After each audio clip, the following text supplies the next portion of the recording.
So I am going to explain to you, like, in no uncertain terms, why Method is completely crangled, okay?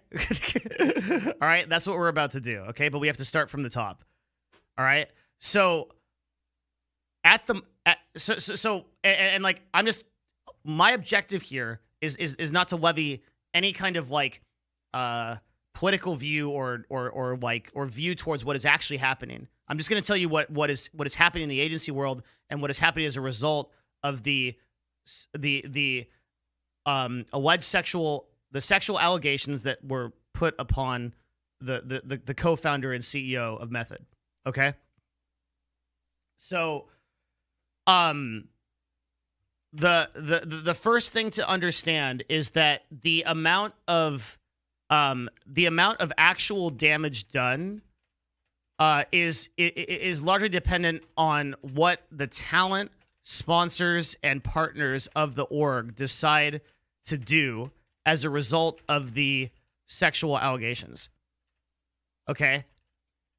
And these are typically like backroom conversations that go on when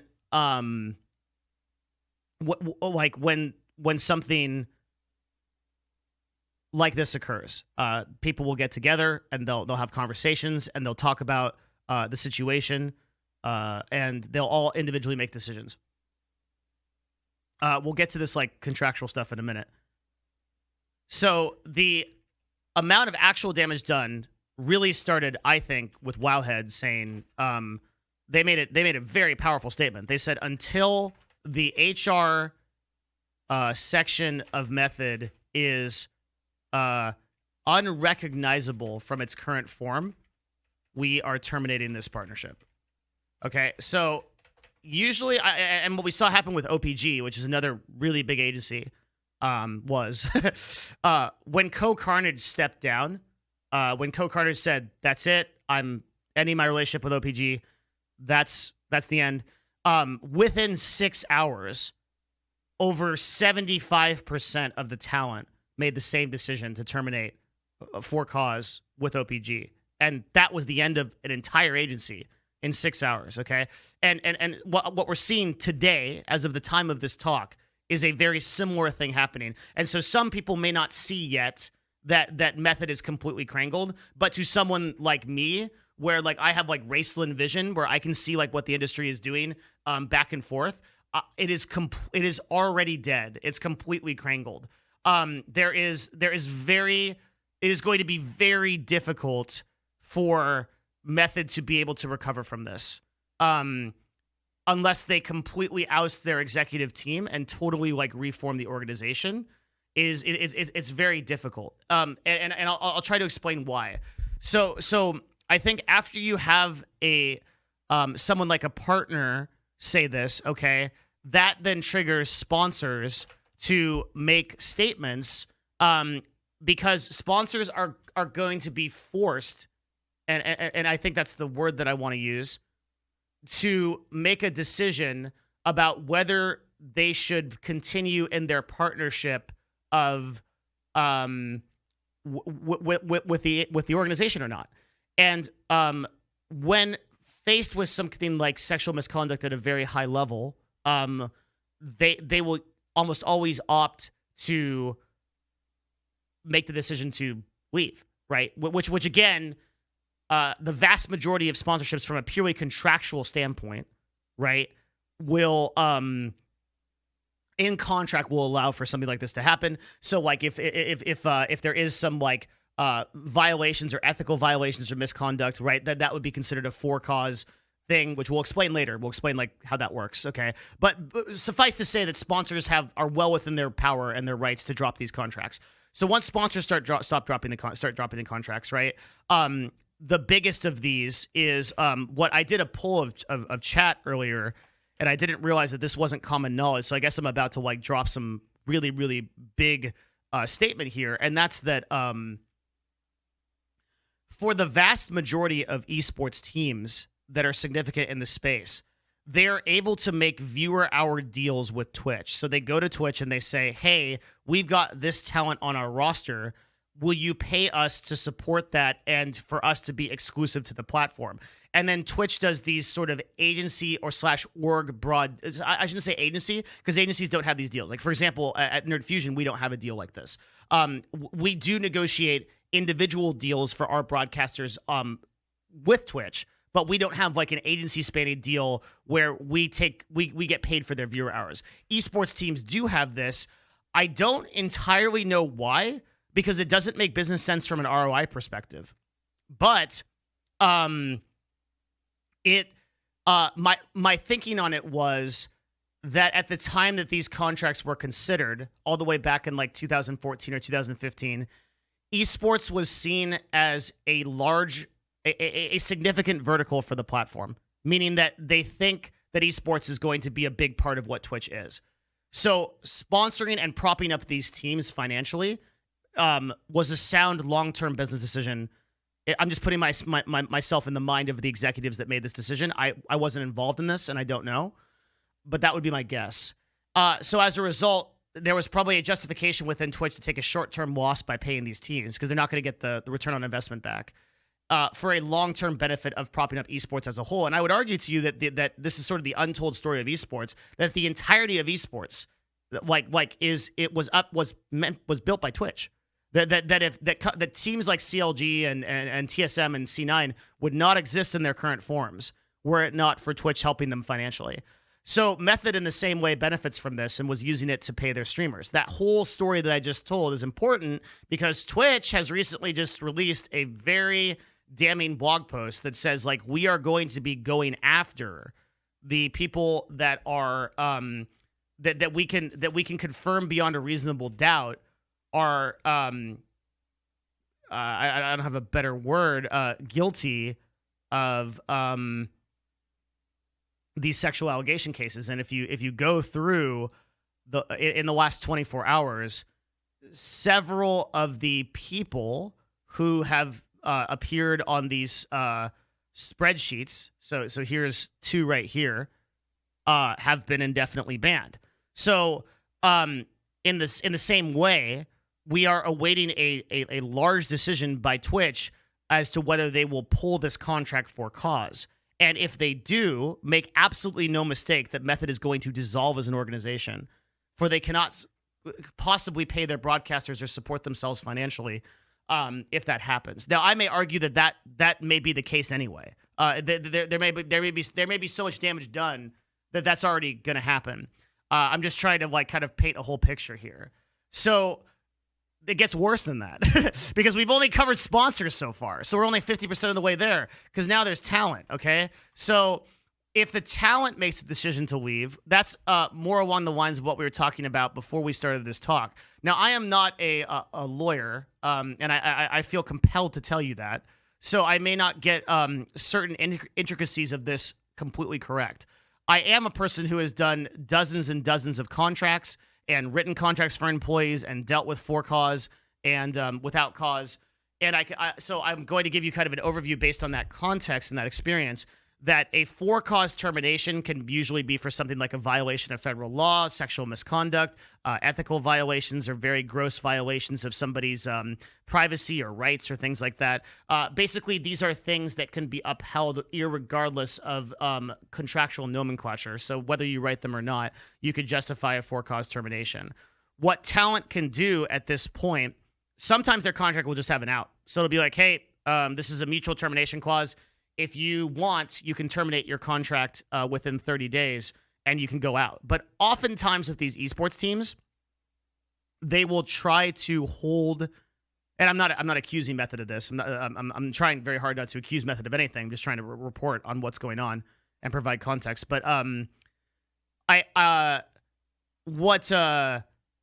oftentimes what these esports teams will do is they'll try very hard to make termination of a contract difficult. The reason being that if you're in the middle of a league, like for CSGO or LCS or something, and then your talent can literally just decide to drop their contract, that's a very problematic, right? Because if talent can just leave in the middle of a CSGO tournament. Like, that blows, right? Makes sense. So you may try to like contractually keep your talent from doing that, but you can't really. So what happens here now is that as the talent starts to leave, what the talent will do is they'll send a message. So it'll be two things. So one, they'll do something like what one of my best friends on the platform and a person that I very deeply respect, Zizaran, announced, which is I and the PoE team will be removing all method branding from our Twitch and Twitter accounts and are currently deciding what permanent steps to take. So what does this mean? Simultaneously, by the way, while we're on this, you have Esfand saying, I am no longer renegotiating my contract with Method, and once that's up, it's over. So what does this mean? This means that if they're you also see other prominent people like Nick, a lot of people in the WoW community that are debating leaving or are leaving, and that's updating minute by minute. So two things are happening. One is they're going on Twitter, but then simultaneously, like, either their agent or they are sending a message to Method, and they are saying, "Yo, like, we are terminating our contract for cause. We're out." And that's it. And then Method really has two choices, okay? Choice number one is they go, okay, we accept that termination. We agree. It's like, we see you later. But sorry this happened. Option number two is they say, we are holding you to contract. You, in fact, cannot cancel your contract. And we're holding you hostage. And you see this a few times in the esports industry. And in my experience, every single time that an agency or an organization, I got to stop using the word agency. Every single time an organization attempts to hold someone to contract, it always becomes an utter shit show, okay? Because then what the talent does is the talent goes on Twitter and says, hey, Method's holding me to contract. They are not allowing me to leave because even though I want to leave because I do not stand for this sexual misconduct, alleged sexual misconduct, I'm not being let leave, okay? And then a literal tsunami of shit comes there. It just becomes a detonation. It's over, right? Like there's no way back from that if there was a way back before. So really, in this case, Method has no choice, in my opinion, to just not. They just need to let this talent leave, right? And a lot of times in esports, this is the case. Like I've been involved in negotiations where a player will come up to me and just be like, "Hey, I'm done. I don't want to be here anymore." And I'm like, "Well, you signed a contract," and they're like, "Yes, but if you don't get me out of this contract, I will blow up on Twitter, and then your organization is doomed." And I've seen this happen. I've participated in this. It's not fun. It's the sort of dark side of like how organizations can be treated, because all of the players talk in the background, and like as much as we like to champion players and we give them all the credit, whatever, there's a dark side to that as well. But in this case, where a player leaving is, I think, seen by the vast majority of the community as entirely legitimate, right? It would be completely insane for Method to hold them the contract. So that talent is gone, effectively, right? And with them, each one of those people, each one of those talent is some percentage of the valuation of each sponsorship deal. Does that make sense? So let's say that Corsair, which is on this list, is giving, I don't know, $10 a year to Method, okay? And Esfand represents $1 of that, which is 10%, right? Well, Esfand leaving then causes the renegotiation of that deal. And that's even assuming that Corsair sticks with Method in the first place, which they are unlikely to do because they have been announcing dropping people that are related to these sexual allegations already. And who knows, they may announce more. MSI, Twitch, NordVPN, and Doyu probably doesn't care. But those other three, right? NordVPN, Twitch, and MSI. Again, I already explained why the Twitch contract is so important. That's the linchpin of this. And those are the big questions that are not being answered right now. One of the people that I regard as one of the smartest people in the industry. This is Justin Wong. A lot of people don't know that Justin Wong was actually one of my mentors. He's one of the people that I approached in 2014 and said, I'd like to meet with you once a month and just get information from you. And I don't think I would be the executive that I was today if it wasn't for him. He's posted some really interesting things in relation to this. So, and I will read them. The first step addresses streamers on Twitch, but still no word on non-streamers in the wider community. Will they be barred from Twitch social events? Will Twitch continue to do business with their companies? What are they going to do when the low-hanging fruit is gone? Twitch has partnership agreements with esports teams. That confirms what I just said. Twitch finds an accusation against their CEO credible and issues a ban, but the CEO refuses to resign. What does Twitch do to the deal? What if it's a non-public facing position like a CFO? Say a buyer purchases a 7-figure advertising campaign on Twitch, but Twitch finds an accusation against that buyer credible, but then the buyer remains in their position. Does Twitch still take the money? What happens to the seller's commission if they're under Amazon now?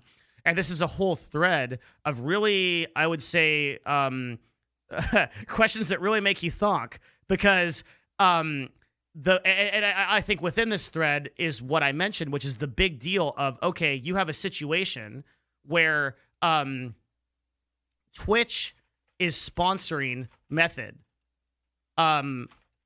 meaning they pay out a yearly contract of significant value. Can we talk about how thonk is an underused emote on Twitch, by the way? It's one of my favorite emotes. I just wanted to toss that out there. I think it's worth it. I think it's worth the 10 seconds. Twitch is sponsoring Method, meaning they pay out a yearly contract of significant value for the players and the spam talk for the players and their viewer hours, okay? So in a situation where Twitch finds a credible allegation of misconduct on behalf of a CEO or an organization as a whole, what do they do with these contracts? Now, I'm trying to be careful, if it's not already apparent, to not get into the, like, is so-and-so guilty and such.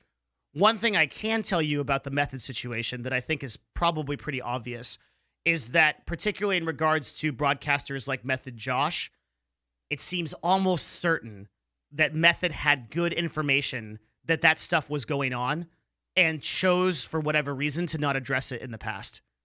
And that has serious implications for the organization. Out of all the things that are going on within Method, I actually think that is probably the most likely to affect a decision like this. And these are the investigations that are undoubtedly going on within Twitch right now as we speak, and these other sponsors and organizations. So if Twitch decides to remove Method from one of these contracts by that virtue, then Method defaults on is unable, depending on what their operating is, like their operating lines are, their financial statements. So from an organizational standpoint, there is a combination of that. There's a combination of the talent and of the sponsors. And I would argue that even if Method keeps the Twitch contract somehow, which based on my explanation of this, I can't really see happening. I think they're crangled. I think that's it. Because even in a situation where the people that were alleged to have the problems would need to immediately surrender their equity, which has, in of itself, don't even get me started on all the implications of that. Because Jesus Christ, that's a can of worms. Even if that happens, yeah, crangled is a word we use in Path of Exile for literally fucked beyond all recognition. that's the even if that's the case, and the entire executive team is able to surrender equity, and they're somehow able to stop this from happening, I don't really just because it's so deep within the organization, right? There was so, it's like you have to ask yourself a question: why did they not take significant action until they were called out for it? How many general managers were involved in that? What kind of decision making was that? Was that at an executive level? It's like at this point, with the talent leaving and the sponsors dropping, I don't think that there's a world where Method recovers from this. I could be wrong, but I can't see it. I think that's it. So that has pretty enormous implications, because there are not many esports teams that are sponsoring streamers now actively compared to what there was in 2014, 2015.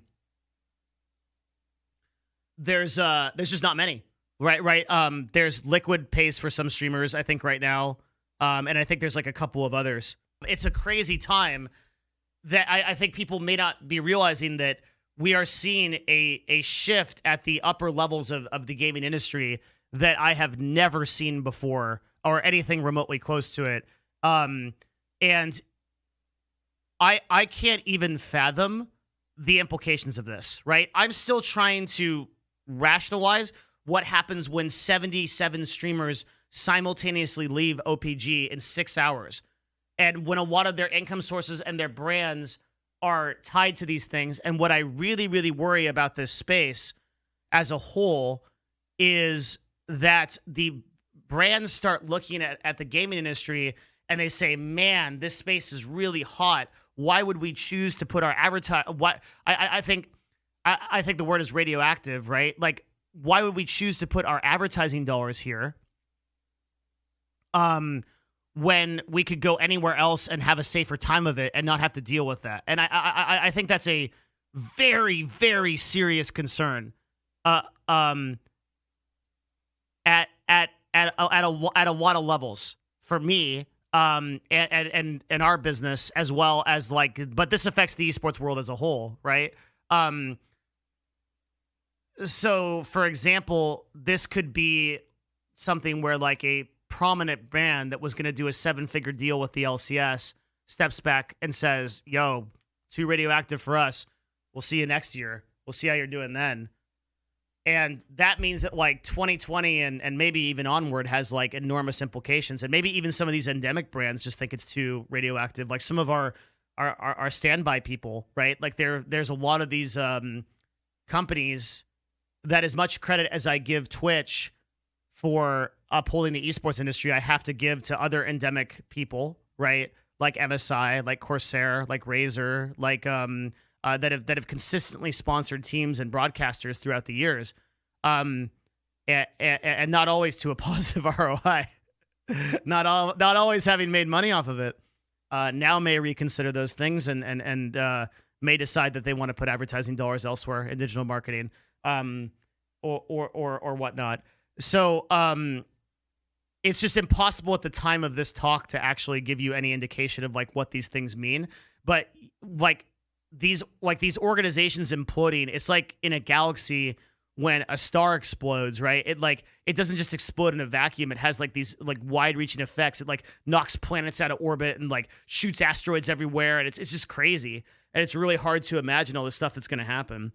But I think Method is hosed, and the future of the agency world, the short-term future, looks really spooky right now. Well, I just think it's too hard to come back from things like this. And that said, also, as a final comment on this, I also don't think, because I'm rambling a bit here, but that's okay. I don't think that the I think that the gaming industry cleaning itself up like this, and that these women coming out with these sexual allegations, is overall a good thing, and incredibly brave of those women to do. Because I think a thing that we don't think about is that there's not really a huge benefit to these women coming out with these allegations. Like, they don't get a bunch of clout for it. There's nothing to suggest that like these women get like a huge following as a result of this. Like, if anything, they get harassed more, and it's extremely difficult for them to rationalize putting emotional trauma out onto a public platform. So it is really brave of them to do this. And I don't think that a lot of people recognize that, but it's not to their benefit necessarily to do these things. I do think that we need to clean up a lot of the industry, and I'm a little bit embarrassed to be a lot of these people have been outed, I guess, and also like some of the really haunting stories are people like either I've contracted for work or I've worked beside or whatever, and I had no idea, and that is so haunting, right? So I would much rather this stuff comes out than not. I hope you understand, like, my work in this field is to sort of explain the business implications of what this stuff means and what some of the possible future outcomes are going to be. Because I think it's hella interesting. Like, it's like nothing, like we're making history. Nothing is, every day is like a new footprint in like moon dust. It's like a whole different ecosystem every day, and no one can tell what the hell is going to happen. It's just like we're literally just like flying blind. Woo. It's crazy, man. It's crazy.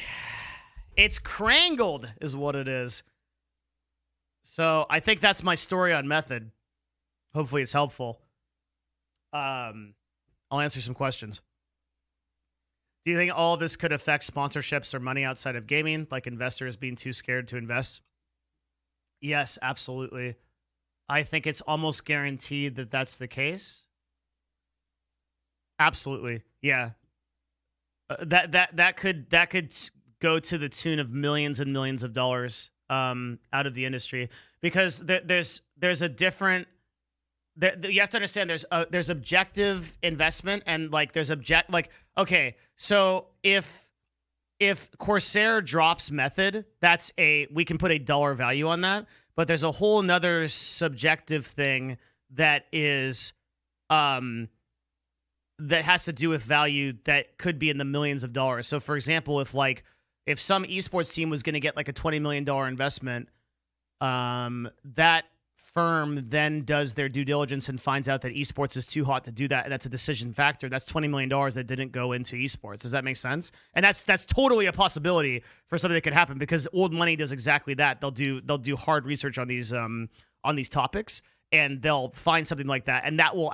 So what is happening to the gaming industry right now? I guess I'll be very clear. What is happening to the gaming industry right now is absolutely on its own, and this is a big statement to make, this single thing, right? This event over the course of the last week is enough for an investor to say no way, without any other supporting it. Even though I have talked a lot about all the other problems with investing in the space. No guaranteed short-term return on investment, for example, but tons of other stuff. This alone is enough for an investor to be like, I'm out. So that's huge. Yeah. What do you think is going to happen to employees looking for work after previously working for Method? I think the assumption is all were involved is difficult for some people to look past. I think depending on like how tied up the employees are in the allegations, they will most likely find work pretty easily. For the people that are like at the top and being called out for the allegations, I think they just disappear. I don't think there's any way that they find work in the gaming industry after this. Like, I don't think we see back from a lot of the CEOs that have already been toppled. Does it really make sense that Method would risk this coming to light about a single player who's been there for less than 2 years and can be replaced? I mean, it doesn't make sense to me. I think if it, like, in any organization that I ran, if sexual allegations were put against one of my employees and I could find them credible beyond a reasonable doubt, I would absolutely terminate that employee without question. It wouldn't matter if it was public or not. I would think that is the modus operandi that most executives would operate under, but I can't comment on, as to why Method would not do that. Could Method have done anything better? I mean, in this process, in terms of PR, like, don't do this stuff. I mean, like, it's just like, yes, but most of it's so far in the past that it's only worth like analyzing in retrospect, right? If you as an executive receive anything that you can establish as even remotely credible about sexual harassment within your company, those employees are out, and you need to be willing to take the financial hit, because oftentimes those employees or talent might be a linchpin in your operation, meaning that they might contribute like a significant percentage of the company's income, but you have to be willing to drop that. I had a case in CLG where a certain ethical violation did come out. It was not public. It was only about 2 people knew about it, and I immediately terminated that employee. I mean, that day, out.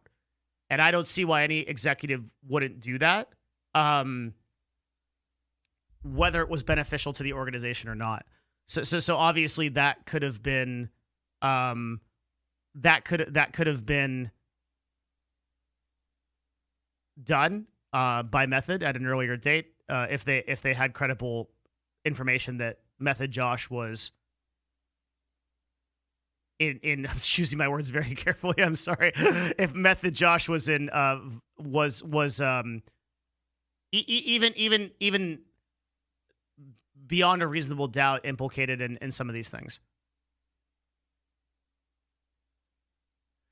For people that are asking, like, what should a leader do when your partner is a sexual predator? I mean, for me, like, I don't know about you guys, but like, I'm like kind of careful with the people that I partner with in business. Like, like if I would feel like if my partner came out as a sexual predator, I'd be like, well, where did I fuck up? Like, how did I miss this one? Like, you know, it's like, you should be doing your due diligence deeply on the people that you go into business with, and you should be having, like, you know, with my 2 partners, George, the hotshot, right, in CLG, and Matt in Nerd Fusion, who are the 2, like, I guess, public facing partners that I've had in business. I've had other people, but not people anyone would know, like when I was younger. I mean, these are not just people I just like do business with, right? They're people that I went out to dinner with constantly, talk with them for hours. I interact with them every day. I would talk to them late into the night about things. I'd play games with them.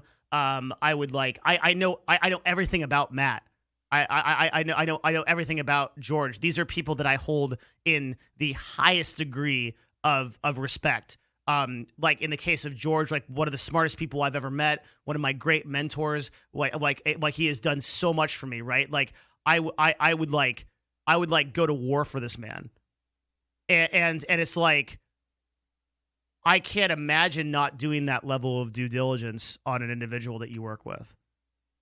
So I can only speak for myself, but like if I had a partner that came out that way, that would be my fault.